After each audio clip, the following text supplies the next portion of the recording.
Hello aspirants, welcome to Satavahana institute. నేను మీ సురేష్. ఈరోజు ఈ వీడియో చేయడానికి గల ప్రధాన ఉద్దేశం ఏంటి అంటే, నేను గతంలో ఒక వీడియో చేస్తున్నాను విఆర్ఓ బ్యాచ్కి సంబంధించి డీటెయిల్స్ కోసమని.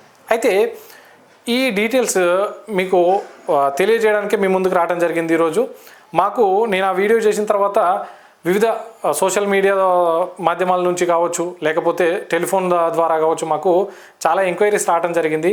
సార్, అసలు పోస్టులు ఎన్ని ఉంటాయి, మీరు స్టార్ట్ చేసేటువంటి బ్యాచ్ డీటెయిల్స్ ఏంటి అనేటువంటి విషయాల మీద రకరకాల క్వశ్చన్లు అడగడం జరిగింది స్టూడెంట్స్. వాటన్నిటి మీద మీకు ఈరోజు క్లారిటీ ఇవ్వడానికి వీడియో చేస్తున్నాను నేను. ఫస్ట్ థింగ్ వచ్చేసి, ఫస్ట్ క్వశ్చన్లో గ్రామ పాలనా అధికారి పోస్టులు ఎన్ని ఉన్నాయి, అసలు మనకి ఎన్ని పోస్టులకు నోటిఫికేషన్ రావచ్చు అనేటువంటి విషయాన్ని అడగడం జరిగింది చాలామంది. అయితే దీంట్లో మీకు చాలామంది చాలా వీడియోలు చేసి చెప్తున్నారు 10,500 మంది గ్రామ పాలనా అధికారులు, ఇప్పుడు విఆర్ఓని గ్రామ పాలనా అధికారి పేరుతోని మనకు తీసుకురాబోతూ ఉన్నారు. దీంట్లో 10,500 పోస్టులు ఆర్థిక శాఖ ఆమోదం తెలిపింది అంటున్నారు. ఓకే, ఆర్థిక శాఖ ఆమోదం తెలిపినప్పటికీ దీంట్లో మనకి ఎన్ని పోస్టులు నోటిఫికేషన్ రూపంలో ఇవ్వబోతున్నారు, గతంలో పనిచేసిన విఆర్ఓలకు ఎన్ని పోస్టులు ఇవ్వబోతున్నారు.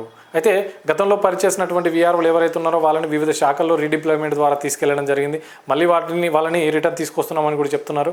అయితే మరి వాళ్ళకి ఎన్ని పోస్టులు ఉంటాయి, అవి పోగా మనకి ఎన్ని పోస్టులు మిగిలేటువంటి అవకాశం ఉంది అనేటువంటి డీటెయిల్స్ అయితే చూద్దాం. ఫస్ట్ థింగ్ వచ్చేసి 10,500 పోస్టులలో గతంలో ఉన్నటువంటి విఆర్ఓ విఆర్ఏలలో క్వాలిఫికేషన్ ఉన్నటువంటి వాళ్ళని ఇప్పుడు గ్రామ పాలనా అధికారులుగా తీసుకొస్తున్నారు. ఈ 10,500లో నాకు తెలిసినంత వరకు రమారమి వాళ్ళు దాదాపుగా 5,000 మంది ఉండొచ్చు. 5,000 మందిలో కూడా అందరూ రావచ్చు, రాకపోవచ్చు, తెలియదు. రఫ్గా ఒక 3,000 నుంచి 4,000 మంది వచ్చినా కూడా మనకు 6,000 నుంచి 7,000 పోస్టులు ఏదైతే ఉందో డెఫినెట్గా నోటిఫికేషన్ రూపంలో మనకు 6,000 నుంచి 7,000 పోస్టులు అయితే రావడానికి ఆస్కారం ఉంది. తప్పకుండా రావచ్చు 6,000 నుంచి 7,000 పోస్టులు. 6,000 నుంచి 7,000 పోస్టులు ఒక విలేజ్ లెవెల్ ఆఫీసర్ పోస్టులు అంటే మీరు అద్భుతంగా పనిచేసుకోవడానికి, గవర్నమెంట్కి సేవ చేసుకోవడానికి అద్భుతమైన అవకాశంగా దీన్ని గుర్తించండి. ఫస్ట్ థింగ్ మీకు అర్థమైంది కదా, ఇప్పుడు ఎన్ని పోస్టులు ఉండొచ్చు రమారమిగా. మ్యాక్సిమం తీసేసినా కూడా మీకు 6,000 పోస్టులు అయితే మీకు అందుబాటులోకి వచ్చేటువంటి అవకాశం అయితే ఉంది. రెండవది ఏంటంటే, సార్ ఒకవేళ ఈ 6,000 పోస్టులకు నోటిఫికేషన్ ఎప్పుడు ఇస్తారు, ఎగ్జామ్ ఎప్పుడు ఉండవచ్చు. ఏం లేదండి, దీని యొక్క స్కీమ్ అనేటువంటిది అంటే ఎగ్జామినేషన్ స్కీమ్ అనేటువంటిది ఎన్ని పేపర్లు కండక్ట్ చేస్తారు, ఏం చేస్తారు అనేటువంటి విషయం కూడా మనకి ఇంకా డీటెయిల్స్ ఏం ప్రకటించలేదు. కాబట్టి ఇందులో నేనేం చెప్తున్నానంటే, ఎగ్జామ్ ఎప్పుడు ఉండొచ్చు అంటే, ఇప్పుడు ఈ రీడిప్లాయ్మెంట్ ప్రక్రియ మనకు ఈ రీడిప్లాయ్మెంట్ విఆర్ఓల రిటర్న్ తీసుకురాగానే మిగిలినటువంటి పోస్టులు నోటిఫై చేసి మనకు నోటిఫికేషన్ రూపంలో తీసుకొస్తారు. దీనికంతా 1.5 మంత్ పట్టేటువంటి అవకాశం కూడా ఉంటుండొచ్చు. అయితే దీని తర్వాత అంటే ఇంకో నెల రోజుల తర్వాత మనకు నోటిఫికేషన్ రావడానికి ఆస్కారం ఉందని ఎక్స్పెక్ట్ చేయొచ్చు. నెక్స్ట్ థింగ్ ఏంటి అంటే, మరి ఎగ్జామ్ ఎప్పుడు ఉంటుండొచ్చు. యాజ్ యూజువల్గా మనకు కంపల్సరీ టైం ఇస్తారు, 3 నుంచి 4 నెలల సమయం. అంటే మొత్తం రమారమి ఎగ్జామ్ జరిగేసరికి ఒక 5 నెలల వరకు సమయం ఉంది. ఇంకా మనకి టెన్షన్ లేదు, సరిపోతుంది. చాలా ఎనఫ్ టైం ఉన్నట్టే. కొత్తగా ప్రిపరేషన్ స్టార్ట్ చేసే వాళ్ళైనా, ఆల్రెడీ ఇదివరకు ప్రిపరేషన్ కంప్లీట్ చేసుకొని ఇప్పుడు రివిజన్లో ఉన్న వాళ్ళైనా కూడా మీకు అద్భుతమైన అవకాశంగా ఇది భావించుకోవచ్చు. నెక్స్ట్ థింగ్ ఏంటి అంటే, దీని యొక్క సిలబస్ విషయానికి వస్తే, సిలబస్ మనము ఏ ఎగ్జామ్ చూసుకున్నా కూడా జనరల్ స్టడీస్ అనేటువంటిది మాత్రం తప్పకుండా ఉండాల్సినటువంటి పేపర్ ఉంటుంది.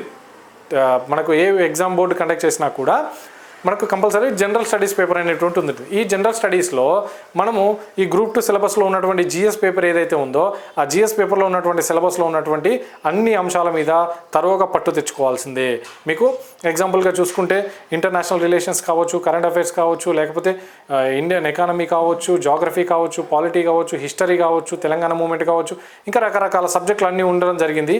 ఈ సబ్జెక్టులు అన్నీ కూడా మీరు పట్టు సాధించుకోవాల్సిందే. ప్రతి ఒక్క సబ్జెక్టుకి సంబంధించి పుస్తకాలు ఏమేమి తీసుకోవాలో కూడా కొంతమందికి ఐడియా ఉంది. ఐడియా లేని వాళ్ళ కోసము మేము ఇక్కడ ఉచిత అవగాహన సదస్సు కూడా నిర్వహించబోతున్నాం అని చెప్పినాం కదా. ఆ రోజు మీకు డీటెయిల్స్ అన్నీ కూడా, ఏ పుస్తకాలు చదివితే బాగుంటుంది, మనము ఎట్లా ఈజీగా జాబ్ క్రాక్ చేయొచ్చు అనేటువంటి విషయాలు కూడా మీకు ఇక్కడ చెప్పడం జరుగుతూ ఉంటుంది. నెక్స్ట్ వన్ వచ్చేసి ప్రిపరేషన్ విధానం. మన ప్రిపరేషన్ విధానం ఎట్లా ఉండాలి మరి ఎగ్జామ్ అప్రోచ్ అవ్వాలి అంటే, గుర్తుపెట్టుకోండి, మొట్టమొదటిగా మనం చేయాల్సిందల్లా, నేను సిలబస్ కంప్లీట్ చేసుకొని ఉన్నా ఒకసారి అంటే, రివిజన్ విత్ ఎగ్జామ్స్ మీరు కంప్లీట్ చేసుకుంటూ వెళ్ళండి. రివిజన్ చేస్తూ ప్రాక్టీస్ చేస్తూ వెళ్ళండి ఎగ్జామ్స్. రెండవది, సార్ నేను కొత్తగా వచ్చిన ఇప్పుడే అంటే టెన్షన్ ఏం లేదు, మీకోసం ఇక్కడ కొత్తగా బ్యాచ్ ప్రారంభించబోతూ ఉన్నాం. మీరు సొంతంగా చదువుకొని కొట్టలేము ఆ జాబ్ అని కొంతమంది అనుకుంటారు. సొంతంగా చదువుకొని మీరు కూడా కొట్టొచ్చు, మీకు ఆ కెపాసిటీ ఉంది. కానీ ఇక్కడ ఏంటి అంటే టైం సరిపోదు.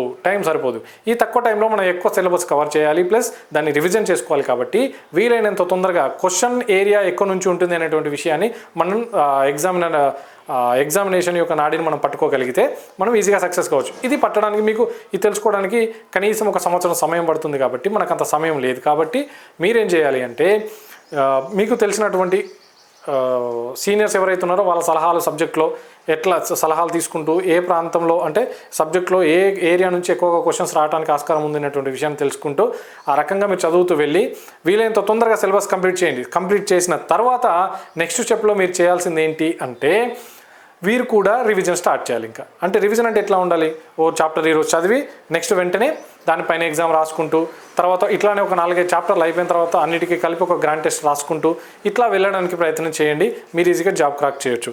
నెక్స్ట్ వన్ ఏంటి అంటే మరి ఇక్కడ సార్ మీరు న్యూ బ్యాచ్ స్టార్ట్ చేస్తున్నారు కదా, న్యూ బ్యాచ్ యొక్క డీటెయిల్స్ ఏంటి అని అంటే ఏం లేదండి, ఈ బ్యాచ్ షెడ్యూల్ వచ్చేసి మేము అనుకుంటుంది అప్ టు ఎగ్జామినేషన్, అది ఎప్పటివరకైనా కానివ్వండి, అప్ టు ఎగ్జామినేషన్ మీకు కంపల్సరీగా మేము కంటెంట్ అనేది ప్రొవైడ్ చేస్తూ ఉంటాము. అంటే దీంట్లో ఈ స్కీమ్ ఏంటి అంటే మొట్టమొదటిగా మొదటి 3 నెలల 2 లేదా 3 నెలల సమయంలో మనము క్లాసెస్ అన్నీ కూడా కంప్లీట్ చేయించే ప్రయత్నం చేస్తాము. మీకు వీలైనంత తొందరగా క్లాసెస్ అన్ని సబ్జెక్టులకు సంబంధించి పూర్తి స్థాయి అవగాహన, పూర్తి స్థాయి సబ్జెక్టు నేర్పించిన తర్వాత నెక్స్ట్ ఆ 2 to 3 months అయిపోగానే వెంటనే రివిజన్ షెడ్యూల్ స్టార్ట్ చేస్తాం. మేము ఇక్కడ రివిజన్ షెడ్యూల్లో ఏం చేస్తాము అంటే మొట్టమొదటిగా మీకు ఒక టాపిక్ ఇచ్చేసి ఆ టాపిక్ పైన మీరంతా డీటెయిల్గా చదువుకొని వచ్చిన తర్వాత మెటీరియల్ కూడా మేము ప్రొవైడ్ చేసే ప్రయత్నం చేస్తాము. మెటీరియల్ తీసుకోండి, మీకు ఇంకా బయట సోర్సెస్ ఉంటే బయట సోర్సెస్ తీసుకోండి, ఇంటర్నెట్ సహాయం తీసుకోండి, అన్నీ తీసుకొని మీరు కంటెంట్ చదివి వచ్చిన తర్వాత దానిపైన మేము ఎగ్జామినేషన్ ఓరియంటేషన్లో ఎక్స్పెక్టెడ్గా ఏరియాస్ ఏమున్నాయి బిట్స్ అనేటువంటి విషయాన్ని తీసుకొని ఆ పాయింట్స్ అన్ని తీసుకొని కూడా మీకు కరెంట్ ఎకానమీ కావచ్చు, కరెంట్ జాగ్రఫీ కావచ్చు, కరెంట్ ఇష్యూస్ని బేస్ చేసుకుంటూ మనం స్టాటిక్ సబ్జెక్ట్లో నుంచి క్వశ్చన్లు తీసి మీకు ఎగ్జామ్ రూపంలో పెట్టడం జరుగుతూ ఉంటుంది. ఇది ప్రతి సబ్జెక్టులో chapter wise plus subject wise examination conduct చేసుకుంటూ మనం దీన్ని కంప్లీట్ చేసి లాస్ట్లో చివరిలో గ్రాండ్ టెస్ట్లు పెడుతూ ఉంటాము. ఈ గ్రాండ్ టెస్ట్లలో భాగంగా గ్రాండ్ టెస్ట్లు పెడుతూనే మీకు కరెంట్ అఫైర్స్ అన్ని సబ్జెక్టుల క్లాసులు అయిపోయినప్పటికీ మీకు కరెంట్ అఫైర్స్ అనేటువంటిది నిరంతరం జరుగుతూనే ఉంటుంది. కాబట్టి ఆ కరెంట్ అఫైర్స్ చెప్పిస్తూనే కరెంట్ అఫైర్స్ పైన మెటీరియల్ ప్రొవైడ్ చేస్తూనే మీకు ఎగ్జామినేషన్కి సంబంధించి ఎటువంటి డౌట్స్ ఉన్నా కూడా వెళ్ళడం మీకు ఇక్కడ ఫ్యాకల్టీని అందుబాటులో పెట్టేటువంటి ప్రయత్నం చేస్తాం. ఇది ఒక 2 నెలల్లో లేదా 3 నెలల్లో కంప్లీట్ అయ్యేటువంటి పరిస్థితి. అంటే total syllabus explanation plus exams అన్నీ కలిపి 4 నుంచి 5 నెలలలో మనం కంప్లీట్ చేసేటువంటి ప్రయత్నం చేస్తాం. మనకు ఎగ్జామినేషన్ కూడా ఆ టైం వరకు వచ్చేటువంటి అవకాశం ఉంది. కాబట్టి ఈజీగా మనం జాబ్ క్రాక్ చేయడానికి కాన్ఫిడెంట్తో ఎగ్జామ్ హాల్కి వెళ్ళేటువంటి విధంగా మిమ్మల్ని తయారు చేస్తాం. సార్ మరి దీని యొక్క విధానంలో మేము తీసుకున్నటువంటి ఈ బ్యాచ్లో విషయం ఏంటి అంటే ఎక్కువ మందిని తీసుకొని ఎక్కువ మందికి క్లాసెస్ చెప్పించి వాళ్ళలో కాన్సన్ట్రేషన్ మీ పక్కవారి వల్ల మీ కాన్సన్ట్రేషన్ కూడా తగ్గేటువంటి ప్రమాదం ఏదైతే ఉంటుందో దాన్ని నివారించడానికి మేము లిమిటెడ్ మెంబర్ బ్యాచ్ని మాత్రమే తీసుకోవాలనేటువంటి నిర్ణయానికి వచ్చాం.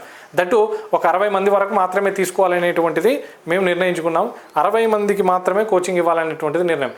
ఇది కూడా జాబ్ గ్యారంటీ బ్యాచ్గా మేము ముందుకు తీసుకురాబోతున్నాం. 20 మంది వీలైనంత తొందరగా మీరు ముందు వచ్చినటువంటి 60 మంది ఎవరు ఉంటారో వాళ్ళకి మాత్రమే మేము అడ్మిషన్స్ ఇస్తాం. మిగిలినటువంటి వాళ్ళకి ఇంకా మేము అడ్మిషన్స్ ఇవ్వలేమనే చెప్పాలి. అతి తక్కువ ఫీజుతో నాణ్యమైనటువంటి విద్యను ఇక్కడ అందించబోతూ ఉన్నాం. ఫీజు డీటెయిల్స్ కోసం మీరు ఒక్కసారి ఇన్స్టిట్యూట్కి ఫోన్ చేసి డీటెయిల్స్ తీసుకోండి. మళ్ళీ చెప్తున్నాను, మీరు కట్టేటువంటి ఫీజులో ఎగ్జామినేషను ప్లస్ మీకు ఎగ్జామినేషన్తో పాటు మీకు ఇంకా రివిజన్ ప్రోగ్రాము విత్ ఎగ్జామ్స్ అనేటువంటిది ఎక్కడ కూడా కోచింగ్ ప్లస్ ఇది 2 ఎక్కడ కూడా మీకు దొరకవు. రెండింటిని కూడా మేము ఒకే ఫీజుతో అందించబోతూ ఉన్నాం. వీలైనంత తొందరగా ఈ అవకాశాన్ని మీరు యూటిలైజ్ చేసుకోండి. దట్టు 60 మెంబర్స్ బ్యాచ్ అనే చెప్తున్నాం. జాబ్ గ్యారంటీ వచ్చేంత వరకు మేము వెంటనే ఉంటాం. మేము ఇంకా మాకు అదే పని, మాకు కూడా వేరే ఏం పని లేదు. మా ఫ్యాకల్టీకి కూడా మీకు జాబ్ తెప్పించడమే వాళ్ళ టార్గెట్గా పెట్టుకున్నాం. అయితే సార్ మరి బ్యాచ్ ఎప్పుడు స్టార్ట్ అవబోతుంది అంటే ఒకటే, ఈ బ్యాచ్ వచ్చేసి ఏప్రిల్ 1 నుంచి 10వ తేదీ వరకు మేము అడ్మిషన్స్ తీసుకుంటున్నాం. 1 నుంచి 10వ తేదీ వరకు అడ్మిషన్స్ తీసుకుంటున్నాం. 10వ తేదీ తర్వాత అడ్మిషన్స్ అనేటివి క్లోజ్ చేస్తాము. తర్వాత 10 నుంచి 15 మధ్యలో మేము క్లాసెస్ అనేటువంటి ప్రారంభించబోతూ ఉన్నాం. ఓకేనా? Thank you. ఇంకొక విషయం ఏంటంటే మీరు ఇక్కడ ఓన్లీ ఆఫ్లైన్ కోచింగ్ మాత్రమే అందించబోతాము. నేను ఇక్కడ జాబ్ గ్యారంటీ బ్యాచ్ అని అంటున్నాం కదా మేము 60 మెంబర్స్కి. అయితే ఇక్కడ మీరు ఎఫెక్టివ్గా చదవాలంటే ఆన్లైన్ కోచింగ్ అనేటువంటిది కొద్దిగా మీకు ఇబ్బందికరమే అని చెప్పాలి. ఎందుకంటే దాంట్లో ఆన్లైన్ కోచింగ్లో మీరు పూర్తి స్థాయిలో కాన్సన్ట్రేషన్ చేయొచ్చు, చేయకపోవచ్చు. ఇక్కడైతే మేము వెళ్ళ అందుబాటులో ఉంటాం కాబట్టి మీరు చదువుతున్నారా లేదా అనేటువంటిది మా పర్యవేక్షణలో ఉంటుంది కాబట్టి మేము ఎప్పటికప్పుడు చూసుకుంటూ ఉంటాం. అందుకనే మేము ఆన్లైన్ కోచింగ్ ఇవ్వాలనేటువంటి నిర్ణయము తీసుకోలేదు. ఓన్లీ ఆఫ్లైన్లో మాత్రమే మేము కోచింగ్ ఇవ్వబోతాము అనేటువంటి విషయాన్ని మీరు గుర్తుపెట్టుకోండి. ఈ ఆఫ్లైన్ కోచింగ్కి కనుక మీరు వచ్చినట్టయితే, సార్ నేను దూర ప్రాంతం నుంచి వస్తున్నా, మరి ఎట్లా నాకు అక్కడ ఉండడం అంటే, ఇక్కడ మీకు హాస్టల్ ఫెసిలిటీస్ కూడా ఉన్నాయి.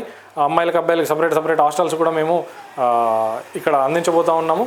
మీరు బాగా మంచిగా తినండి, చదువుకోండి, ఎగ్జామ్స్ రాయండి, జాబ్ కొట్టండి, మీ తల్లిదండ్రుల కలను నెరవేర్చండి. Okay, thank you, all the best.